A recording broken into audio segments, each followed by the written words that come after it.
Stay informed, Bahamas, stay ahead. It's your daily Bahamas headlines.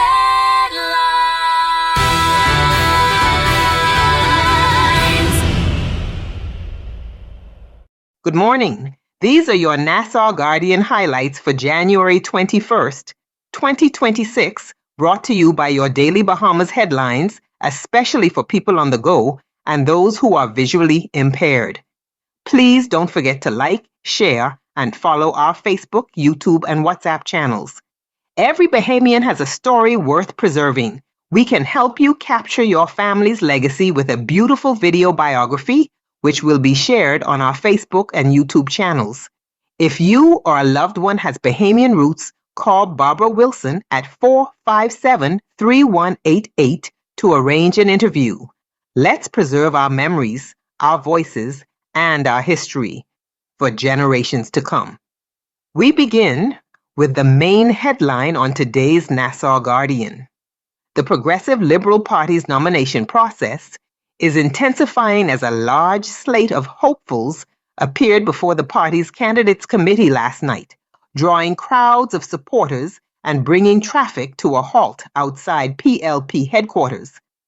Among those seeking nominations were former Senator Robin Lines, veteran broadcaster Chris Saunders, businessman Keno Wong, and several sitting MPs, including Wayne Monroe, Patricia DeVoe, Lisa Ramin, and Zane Lightbourne. The scenes underscored rising election momentum, with the general election constitutionally due this year and speculation continuing that it could be called early. So far, the PLP has ratified 16 candidates, and party officials say more decisions are imminent as the process continues. Also making front-page news, the Parliamentary Registration Department is reporting a noticeable uptick in voter registration and transfers following the tabling of the new Constituency Boundaries Report. Parliamentary Commissioner Harrison Thompson says the increase is being seen across New Providence and the Family Islands. Officials are preparing to manage voters affected by constituency splits, particularly with the creation of St. James and Bimini and the Berry Islands, and are introducing geospatial technology to verify addresses and strengthen the accuracy of the voters' register. In political reaction, the Free National Movement is calling for the resignation of ZNS General Manager Clint Watson, who is seeking a PLP nomination.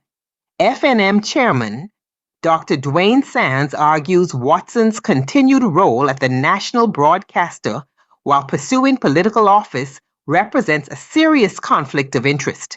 Watson has said he would resign if officially nominated, while PLP Chairman Fred Mitchell declined comment.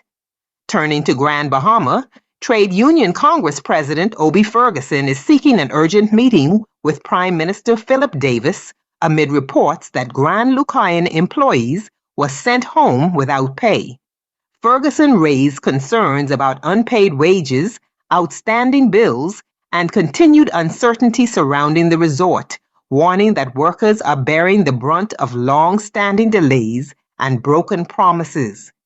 In court news, 2 women have denied voyeurism charges linked to the alleged leaking of a nude video.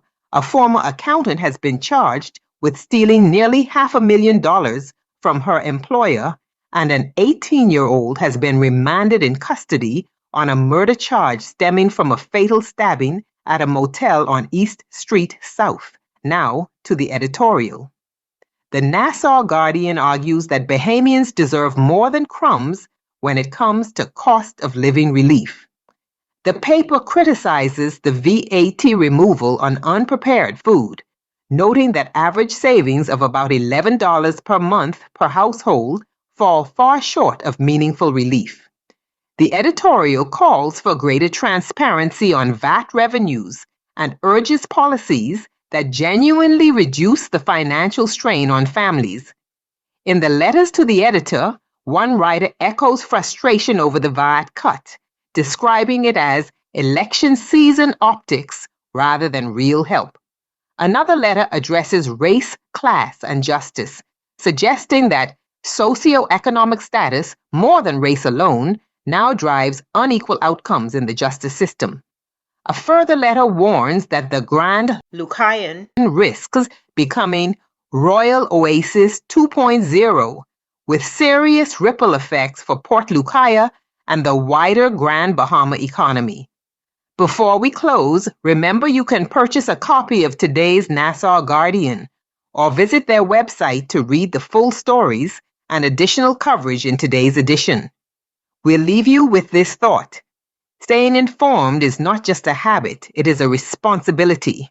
An informed people build stronger communities and a stronger nation. Enjoy your day, be blessed, and be a blessing.